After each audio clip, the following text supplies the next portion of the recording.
अस्सलामुअलैकुम, मेरा नाम साकिब उस्मान है और आप देख रहे हैं साकिब टेक कोड चैनल।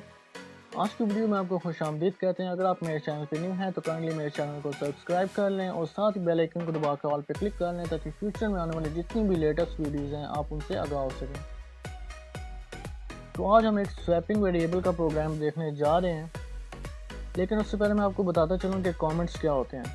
अब कॉमेंट जो है वो बेसिकली जब हम बड़ा प्रोग्राम लिख रहे होते हैं तो उसमें एक हेडिंग का काम सर अंजाम देते हैं, जिसकी मदद से हमें पता चलता है कि हमने प्रोग्राम के इस हिस्से में क्या लिखा है। फॉर एग्जांपल मैं इधर एक कोई प्रोग्राम लिख रहा हूँ, उसके ऊपर मैं इस तरह हेडिंग डाल देता हूँ और मैं इधर वो लिख देता हूँ जो मैं उस प्रोग्राम में करने जा रहा हूँ।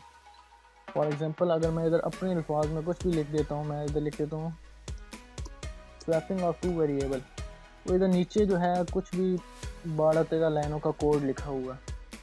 तो हम सिर्फ इस हेडिंग को जो हमने ऊपर दी है इसको देख के हमें पता चल जाएगा कि इस कोड के अंदर क्या हो रहा है। बेसिकली ये जब हम बड़ा प्रोग्राम लिखते हैं तो उसकी जब हम रिवाइज कर रहे होते हैं तो हम इन्हीं की मदद से करते हैं कि इस हिस्से में हमने क्या लिखा हुआ है, तो हमें एक कमेंट के ज़रिए आसानी से पता चल जाता है।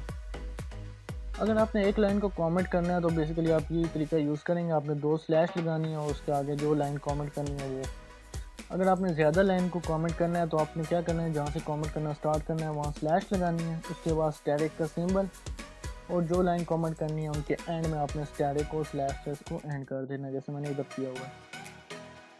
तो बेसिकली कमेंट जो है वो हमारे पास आउटपुट पे कोई इफेक्ट नहीं पड़ता, क्योंकि हम कमेंट के अंदर जैसे इधर मैंने राइट अ प्रोग्राम C++ आगे etc जो भी लिखा हुआ है जब हम आउटपुट शो करेंगे तो आउटपुट की स्क्रीन के ऊपर ये स्टेटमेंट प्रिंट नहीं होगी, ये बस कोड के अंदर ही हमें नज़र आएगी, जिससे हमें पता चलेगा कि हमने इस हिस्से में क्या किया हुआ है।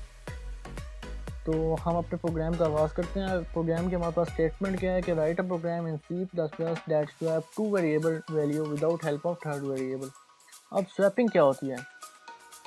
स्वैपिंग मतलब कि एक वेरिएबल हमारे पास A है, दूसरा वेरिएबल हमारे पास B है। तो अगर हम A के अंदर B की वैल्यू ले आएँ और B के अंदर A की वैल्यू ले आएँ, मतलब कि दोनों वेरिएबल की वैल्यू को आपस में चेंज कर दें, तो ये हमारे पास स्वैपिंग कहलाती है। तो हमने इसी तरह करना है प्रोग्राम के अंदर भी आज कि हमने दो वेरिएबल की वैल्यू को आपस में चेंज करवाना है, लेकिन रिस्ट्रिक्शन क्या है हमारे पास, without help of third variable, हम तीसरे वेरिएबल का यूज़ नहीं कर सकते।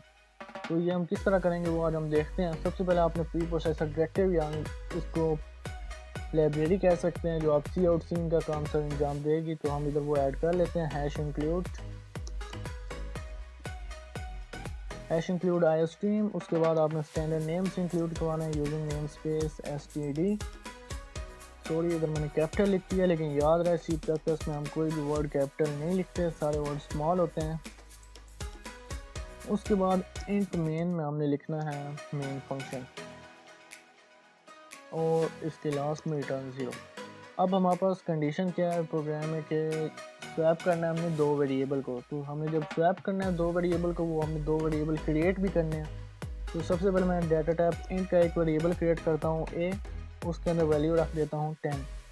इस तरह कॉमा लगाता हूँ, एक और वेरिएबल क्रिएट करता हूँ B, उसके अंदर वैल्यू रख देता हूँ 30 और आखिर में लगा देता हूँ सेमीकोलन। आप ये यूज़र से वैल्यू सीन भी करवा सकते हैं। अगर आपने यूज़र से सीन वैल्यू करवानी है वो आप किस तरह करवाएंगे। फॉर एग्जांपल ये जो A वैल्यू है ये मैं यूज़र से लेना चाहता हूँ, तो मैं क्या करूँगा, इधर इंट A लिखूँगा, इसको मैं फॉर एग्जाम्पल हटाता हूँ और इधर मैं स्टेटमेंट लिख दूँगा जो यूज़र को मैंने इंटर आ नंबर A, और इधर जो सीन की कमांड के बाद जो ऑपरेटर डालेंगे, इंसर्शन ऑपरेटर डालने के बाद जो भी वेरिएबल हमने इनपुट करवाना है, जैसे इधर वेरिएबल A करवाना है तो मैं इधर A लिख दूँगा और लास्ट में सेमीकोलन। अब क्या होगा, अब वैल्यू खुद इंटर नहीं कर रहा है, अब जो बंदा प्रोग्राम देख रहा है, जो यूज़र है, वो इंटर करेगा अपनी तरफ से वैल्यू। लेकिन इसमें मैं खुद वैल्यू इंटर करता हूँ। मैं A की वैल्यू रख लेता हूँ 10 और B की वैल्यू रख लेता हूँ 30। अब दो वेरिएबल क्रिएट हो चुके हैं, उसके अंदर वैल्यू भी असाइन हो चुकी हैं और हमें इन दोनों वेरिएबल की वैल्यूज़ को आपस में चेंज करना है।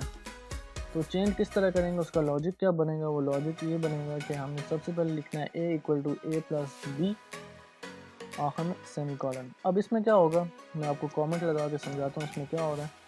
इसमें ये हो रहा है कि जो A है वो इक्वल टू हो जाएगा A। अब A के अंदर कौन सी वैल्यू पड़ी है 10 प्लस B के अंदर कौन सी वैल्यू पड़ी है 30। अब A की वैल्यू क्या आ जाएगी, A इक्वल टू हो जाएगा 40। अब A के अंदर 10 नहीं है क्योंकि अब जो है A के अंदर 40 है। क्योंकि अब हमारे पास ए की वैल्यू जो आ गई है वो 40 आ गई है, तो ए इक्वल टू 10 का जो स्कोप है वो यहीं ख़त्म हो जाएगा। अब आगे जो वैल्यू चलेगी प्रोग्राम में वो क्या चलेगी, ए इक्वल टू 40। अब नेक्स्ट हम लिखते हैं कि जो बी है ये इक्वल हो जाए ए माइनस बी के। अब बी की वैल्यू है ये ए, अब ए की वैल्यू क्या है 10 नहीं है, अब ए की वैल्यू क्या है 40 माइनस, अब बी की वैल्यू हमारे पास वही है 30।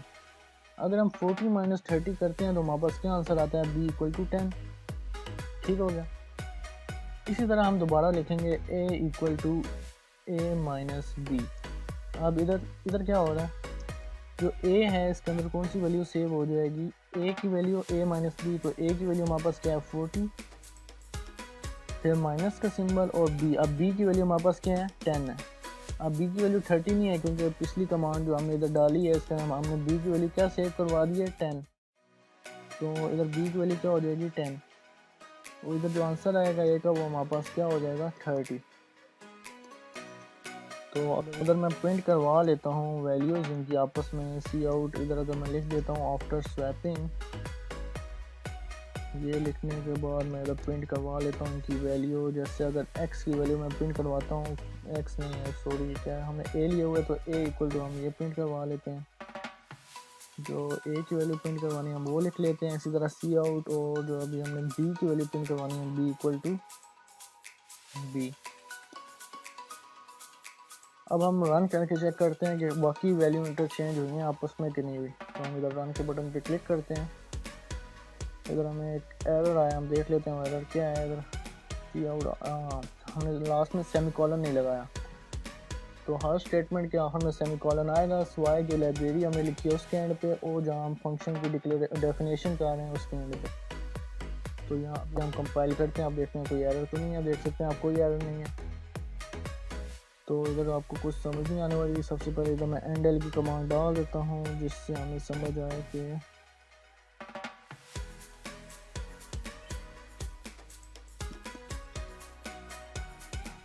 एंडल का काम क्या होता है। ये कंपाइलर को नेक्स्ट लाइन पे भेज देते हैं, मतलब कि हमारे पास स्पेस आ जाती है।